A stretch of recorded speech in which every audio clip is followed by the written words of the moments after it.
Uh, Amy, first of all, I'm so honored to have you. Words are so limited sometimes. It's, um, you know what? I mean, when I wrote to you, I was not expecting that I would even get a response. So it's such a wonderful feeling to hear from you, to actually see you in person. Well, you're actually doing, this topic is absolutely near and dear to my heart. This is the stuff that got me interested in doing a PhD in the first place. So it's unusually focused and exciting. So let's start from there then, because I don't think, well, I think an introduction from your end is probably not needed. The world knows you so well. But uh, Not true. okay, in that case, let's start with a small introduction from your end then. Okay, I'm Amy Edmondson, and I'm a professor of leadership and management at Harvard Business School. And I study teams and teaming and psychological safety. And I guess my broad interest is in organizational learning. What makes organizations able to keep improving and innovating in a changing world. Beautiful. Um, so a little bit about myself. And I originally come from India. I'm based in Aberdeen, which is the north of Scotland. Um, so 12 years at sea. I sailed as a ship seafarer, and then came to the UK to do a master's in economics, which I absolutely didn't like, and then ended up doing a PhD in social sciences, which is where my heart is. And for 7 years or so, I served as a safety inspector in the North Sea area. Wow. And in the last 3 years, one of the things that had intrigued me is that exactly how you say, how do organizations learn? And in that journey, I was faced with this very life-changing accident that I experienced from this passenger ship Costa Concordia that went aground and capsized off Italy. And of course, there was the stories that emerged as a result of the accident were very different from the reality that we saw when we went to visit the captain. So we spent 4 days with Huh. him, Amy, just trying to understand Wow. his perspective of the accident. So we collected a lot of data. We collected a lot of his story, his perspective of the accident. We went into the black box recorder. We got a hold of lots of informal conversations. We had lots of video footage with him. Wow. And the last 2.5 years or so, me and the head of Danish Maritime Accident Investigation Board started to put this story together. But this is again, it's our story. It's not his story. It's not the public view. It's our view. It's our life. What we saw from this accident. So our 4 days and how does it change my life at least. So it was basically very very different from the reality that the world knows. Yes. Mm-hmm. Mm-hmm. And so a little bit about the accident. Now, when we look at the black box, and this is the interesting bit that you see a ship heading into the rocks, and it's full of competent people. Everyone is absolutely certified competent. And what you see minutes before the accident is a complete silence.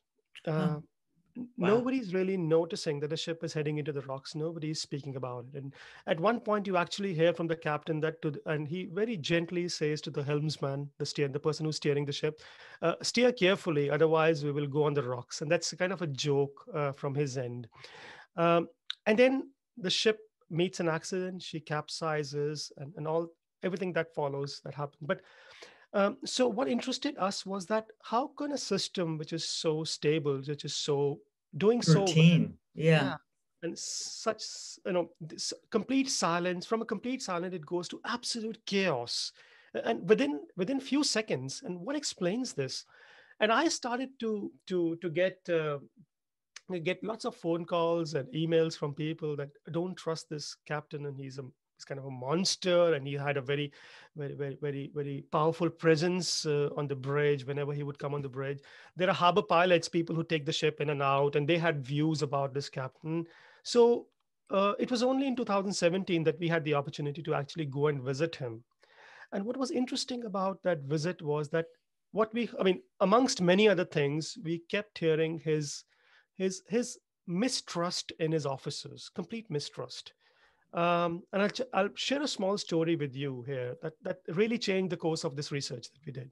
So the story really is that he before the accident, of course, that he goes to the jacuzzi and enters into the jacuzzi, and this jacuzzi on the passenger ship is supposed to contain salt water. That's what it's supposed to have. So he Huh. finds out very quickly that this is not salt water. This is fresh water. So he calls his junior officer and says that, why do we have fresh water here and why not sell salt water? The junior officer says that that's because the salt water pump isn't working. So we filled it in with fresh water. I said, okay, fine. Why don't you do something? Why don't you get some salt water or salt tablets from the hospital? The ship's hospital has plenty of those because people Mhm. usually get dehydrated and there's lots of people on board. So he said, why don't you put some salt water or salt tablets in this jacuzzi? So he comes back to the jacuzzi next day, and the water still tastes absolutely the same. So he calls this officer and says, "What's happening here? Why am I not seeing this water salt water? And how many tablets did you end up putting into the jacuzzi?" The officer responds, "Three." And there's a complete silence there. And the point really is that in his world, somebody who does not understand the basic principles of or Archimedes' principle or the salinity of the water is not fit to be an officer of watch. And there comes the trust issue. And we consistently hear about that all the time. And then we go back to see the situation in the labor market, that what's really happening here. A very interesting patterns of a huge expansion within the cruise industry, and lots of people being recruited, not to the level that you would expect. Lots of fast promotions in a culture which is traditionally very hierarchical, and it lends itself to a very interesting crewing patterns in the teams. So you have Hmm. one person who's like the silo, who's the expert, and the rest of them are just novices. And in that sense, how this relation plays out is, and it just gave us an opportunity to see a completely different world from his perspective. Obviously, we looked into many other accidents from that point onwards to see what is common between the Costa Concordia and the MH370 and the Ethiopian Airlines and so on. And we came to understand that there is something happening here that we are not trying to grasp. Um, so here's something else that interested us, that in high risk systems, it's traditionally very hierarchical, and the way it works is that not only you are the captain of the team, but you're also the tutor, because you're teaching people as they're climbing up the hierarchy. And that tension between the ship being a complete institution and being a place for learning and teaching, and being a place where officers actually have to follow orders from the captain, and the captain has to trust those Mhm. officers, Mm. becomes so interesting. And it almost runs into contradiction with each other. Uh, so I just wondered, first of all, does this seem like a recognizable problem in your world? Because you, as somebody who has done so much work in teaming and psychological safety, and I just wondered what your thoughts are, Amy, listening to this, and if you have further questions. Sure. I mean, I in fact wrote almost a, you know, idea paper with Sarah Singer a number of years ago on the tension between performance and learning, which is quite, or learning and performance. I mean, it's a very basic point, and I think it's what we're talking about here, and exacerbated in hierarchical organizations. And you know, it's a real tension. It's not something that is it, you know, can easily be waved away. There's a tension because people are quite, especially in very hierarchical systems, they're quite worried about being and looking competent. And at the same time, their real performance, their real safety, their longer term survivability is based on the ability to keep getting better and to be almost unnaturally observant and attentive to failures, you know, little mishaps and process weaknesses that they so that they need to be, you know, for high risk organizations, they need to be just unnaturally attentive to the things that go wrong, but that can feel very much at odds with looking good and with looking like performance. So one could actually say that the real tension is between the appearance of performance and learning. That real performance, and particularly over time, is in fact dependent on learning, about learning, right? It's an activity that is almost one and the same as learning when you're facing any kind of uncertainty or change, and who isn't, right? So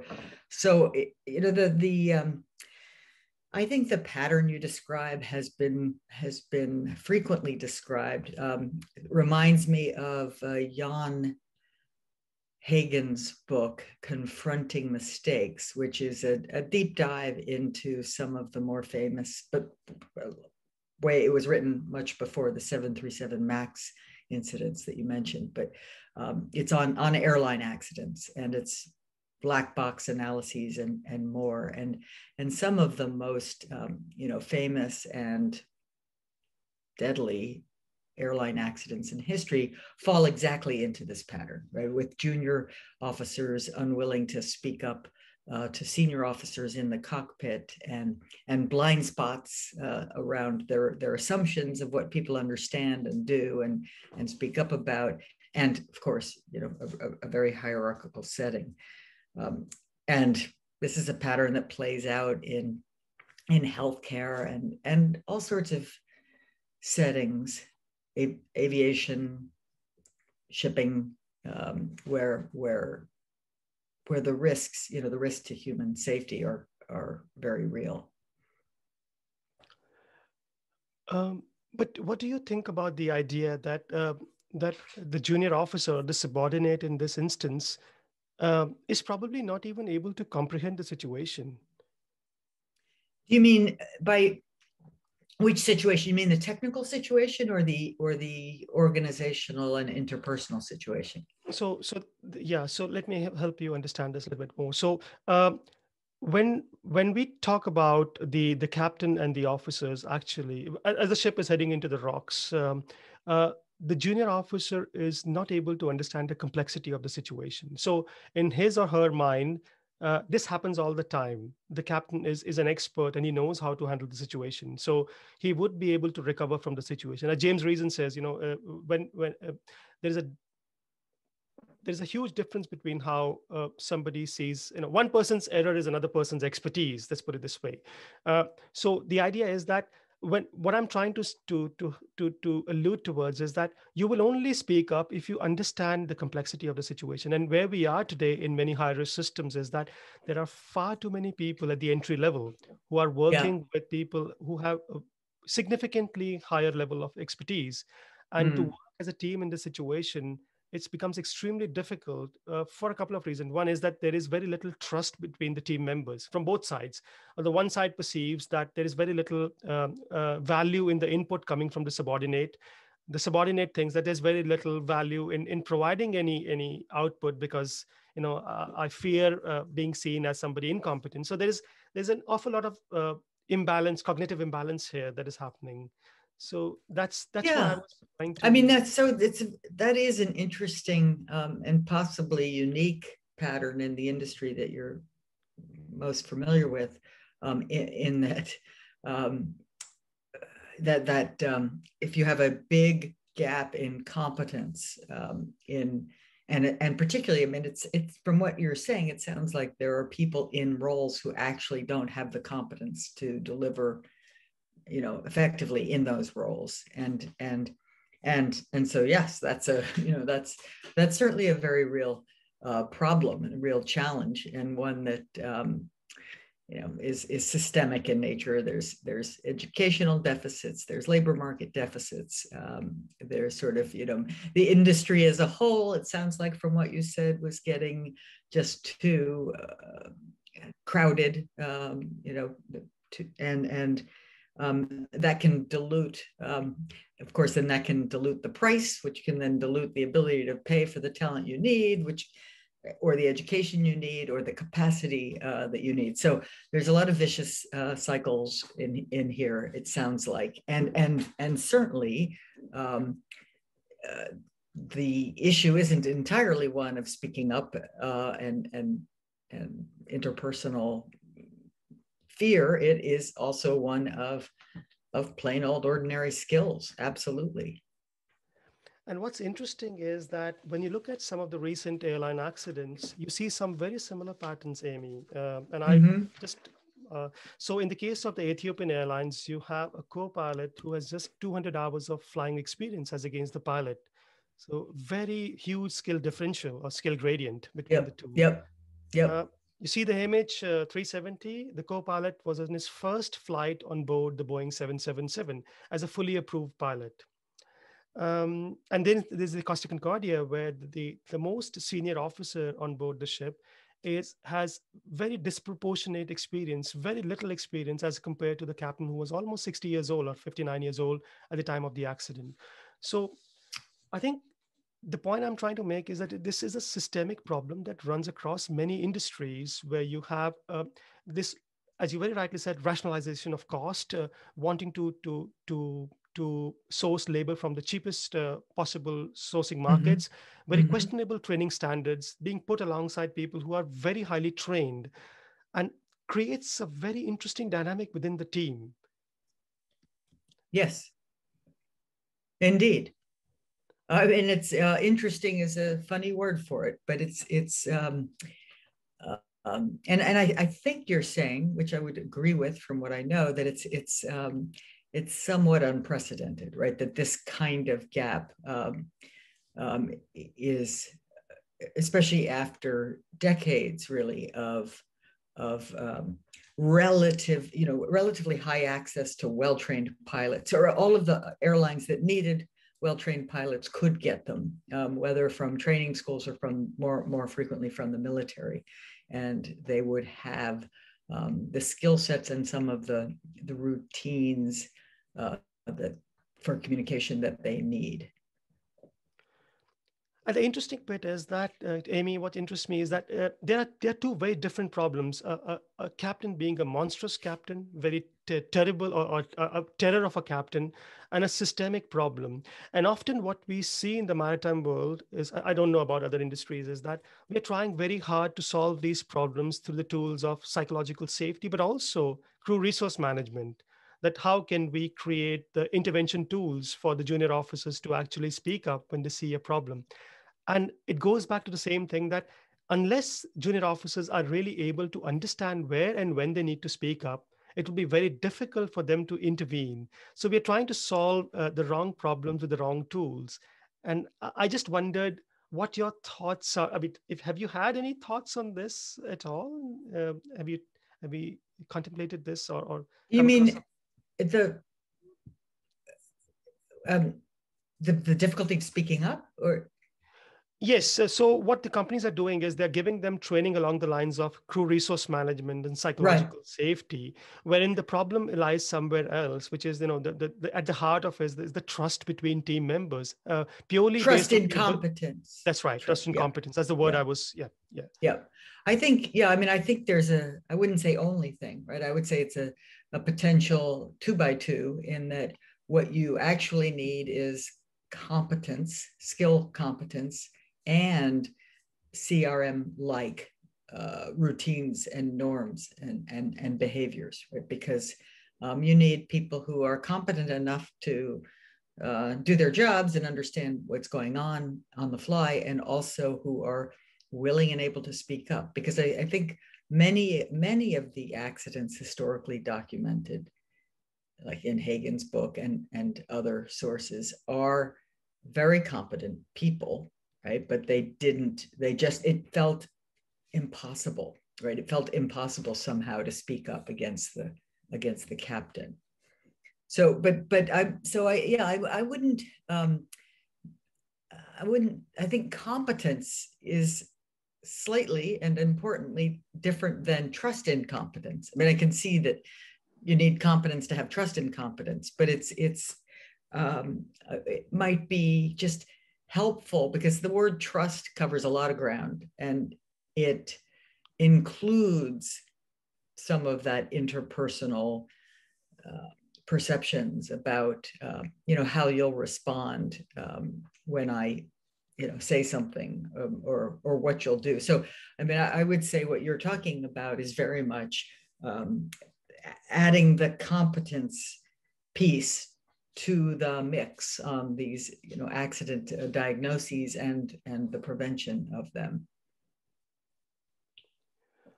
Yes, and I totally agree with you. There is a lot of place for psychological safety. Uh, the, the the only issue I see is that in a very high risk situation, when you have, in the Charles Perrow's word, very tightly coupled situation where you don't have the time and space for reflection. Uh, Obviously, it's very difficult to practice psychological safety in that particular situation, in those particular situations. So you have lots of traffic on the bridge and the captain has to make a decision. That's not the time to encourage people to discuss and admit mistakes and talk. But there is a lot of place for all that in meetings, in debriefings, in pre-briefings, in the way you normally communicate on the ship. It's absolutely right, and we see a lot of problem in this area.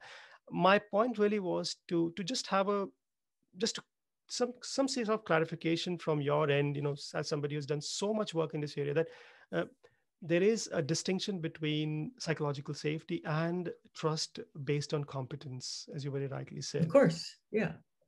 Yes, I mean the sort of fascinating problem or puzzle that I've studied most often is how you can, in fact, have gone out of your way to hire the right people, to have the right competence, to have the right training, and even be clear about the goals or the mission and so forth, and yet still be faced with case after case after case of people not speaking up in moments where they had something potentially relevant, right? That might be a safety issue. It might be a question. It might be an idea for innovation. It might be all sorts of things. But the observed phenomenon is there is an awful lot of holding back. That people will err on the side of holding back. So the puzzle wasn't, no more, no less than, okay, you've got the competence, you've got the talent. You might not be using them, right? You might not be in a position where you're able to put them to the highest and best possible use for customers, or for the mission. And that just struck me as wasteful, I guess is the way. Now you're bringing in something else that is equally important, right? Which is the competence needs to be there. And I can imagine a phenomenon whereby that lack of competence exacerbates the phenomena that I have studied, right? Because if I don't have the competence, I usually, not always, but I usually know that I don't have it, and that makes it all the more interpersonally threatening, right? That puts me in even more of a bind when I'm not sure, if something urgent or strange or different is happening and I just don't know, right? So am I going to speak up? Probably not, right? So you've got you almost have a double trouble here. It's so interesting you say that, because we are seeing a lot of technology being implemented to simplify work. And that creates a very interesting pattern where you think that you can get away with lots of skills and replace them with semi-skilled or unskilled people who were initially trained to do certain things. But on the other hand, ships are getting bigger, ships are getting more complex and entering into ports and spaces which are congested. So it's more uncertainty there. So on the one hand, uncertainty is pushing you one direction. The cost is pushing you towards simplification of work. And so you almost end up in a situation where you have one very highly skilled person, which is the captain, and then you have the rest of them as semi-skilled people.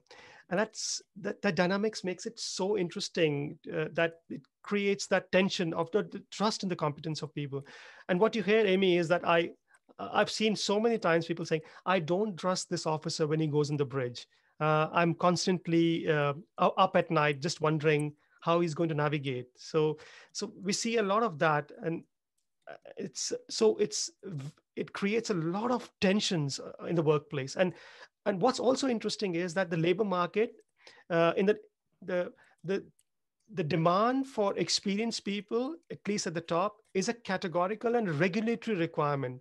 But nobody is looking at the skill differential here as a result of that. That's surprising. I mean, it seems like it should certainly be added to the list of things, short list of things that need to be, considered, regulated. I mean, obviously in some industries more than others, there are real regulatory, and some countries more than others, real regulatory requirements on who can do jobs where people's lives are at risk, right? And that's we can, whether that's in medicine or in shipping or any number of other settings. One could say that there is one, because the Ethiopian airline pilot who had 200 hours of flying experience did have a certificate. But right, well, inadequate then, isn't it? Yes. Yep.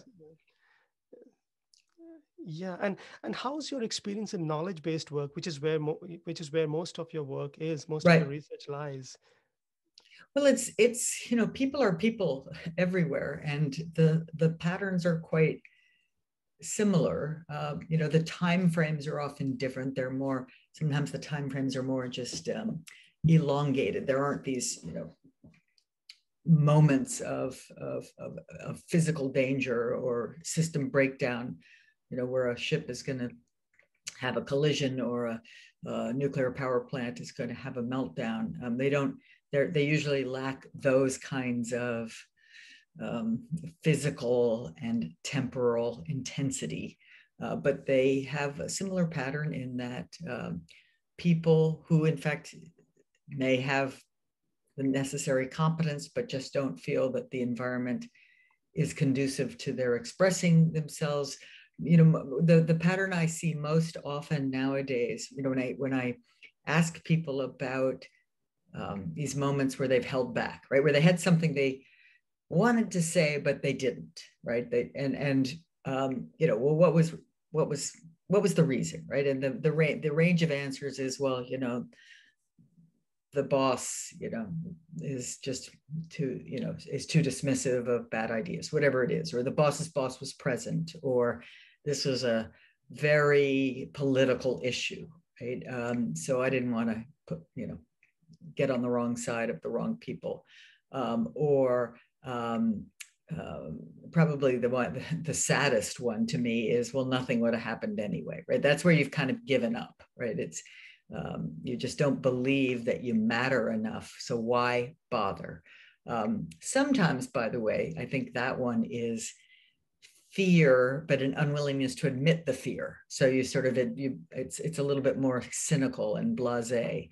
But the one that I'm hearing most often is this: I just wasn't confident that what I was going to say was important or right or would add value, right? And this lack of confidence, I think, is on the rise because our knowledge-based work is less and less certain, right? There's more uncertainty, there's more complexity, there's more interdependence. So the reality is the world in which so many people, so many knowledge workers especially, are operating is not one where you can actually expect to have confidence. You shouldn't have, you're almost, if you're overly confident, you're not really sizing up reality quite accurately, right? Because reality in a way today is forcing us all to be quite humble. And so when you're telling yourself the following, well, because I'm not confident that I'm right, I'll hold back, you're actually doing your colleagues and yourself a disservice, because that's going to be the new normal, right? The new normal is you're not going to be confident, do it anyway, say it anyway, talk about, raise that idea. That might be a game-changing idea for all you know. And especially because very few innovations come from a single person with a single idea. It's like, I have an idea, and then you add to it, and then someone else knows where to test it out. And it's got to be a team sport, right? But it will never happen if we're quiet in the first place. Absolutely. It's only a few years that I've started practicing this, Amy, that the moment you say I don't know something, it feels deeply uncomfortable, but the reaction is quite the opposite of what we mostly imagine. People build Exactly. so much more trust in you as a person. Yep. It's ironic, isn't it? Right? They not only do I think they trust you more, they actually like you more. And often I think there's an intuition we have of respecting you more too, because you're confident enough to say, I don't know. It's quite attractive, really. I mean, if you said I don't know to every single thing all day long, well, that might wear out its welcome. But having the honesty, which is why trust is relevant there, but having that willingness and almost ease with yourself to say, I don't know, for the things you don't know. And it's also potentially a stance of curiosity, like, I don't know, and you're kind of expressing that you might be interested in learning more. Yes, and we live in a very professional world, and most people will anyway find out, how much you know. You admitting that will only authenticate your trust into or your trust into them. Yeah. I mean, even going back to the shipping example, a seafarer who first joined the ship, and the captain asked him, "So, how do you feel keeping an independent watch?" And he says that, "Well, I think it would be nice if you stayed with me for a couple of days until I get the confidence. Will be uh, much better received than somebody saying, 'Oh, I'll be fine. Don't worry about it.' Because Right. sooner people will find out the depth of your Right. knowledge, isn't it?" Right. I like to, Ed Schein uses the term situational humility, right? And if you don't have situational humility in the kinds of situations where you might be in over your head, it's really not very wise. Yes, absolutely. Situational humility. I'll remember that one. Nice one to think about. No, that's great, Amy. The fun. My idea really was to just get together with you and see what your thoughts were on this idea. I've been grappling Yeah. with it for a few Oh, years now. well, Uh, I think you should really, you could map this out to be, um, there's two different ideas I think you have. And one is that competence must not be left out. And clearly, you need the kind of learning environment, learning culture, and competence for excellence, right? That's that sort of upper right hand quadrant in that 2x2. And I think the other idea might be related to um, the vicious cycle of these industry forces that led to growth, that led to maybe a shortage of the skilling, and then maybe even some of the price issues as well, are creating accidents waiting to happen, and around this key dimension that you identify. And I think there's lots of room to work with both of those. Absolutely. But I think there's a third one which I keep thinking about, which is this whole idea of how technology is simplifying work, but also increasing uncertainty in another way, which creates this opportunity or this differential. Because on the one hand, yes, we would all like to have unmanned planes, but we're not quite there yet. Yeah, no, we are not. And how that creates the kind of teams that it creates, and how those teams then interact between themselves to get the things done is something that really interests me. So this is all the implications of technology and uncertainty, basically how we end up into the configurations of teams that we end up into. But yeah, does it make sense? I don't even know if it makes sense. Yes, I mean there's a career's worth of ideas there to develop. Great. Well, thank you very much for your You're very time. welcome. It's been such a pleasure talking to you. And if there's ever an opportunity to present, this full story actually, which starts from the captain who he is as a person, all the way up to how the ship capsized. It's a very chronological story, and within that story, there's many things, including crew resource management, Yeah. but also looking at the disconnect between how we think that work happens on the shop floor and how it actually happens. And Yes. then the whole naivety around that we can proceduralize uncertainty somehow. Mm-hmm. I would Mm-hmm. be very happy to do this for your students at any Great. time. Yes. Great. Yeah, no, it sounds like a really interesting case. So I will keep that in mind. Great. Thank you. Thank you very much for your time once again. I really appreciated that.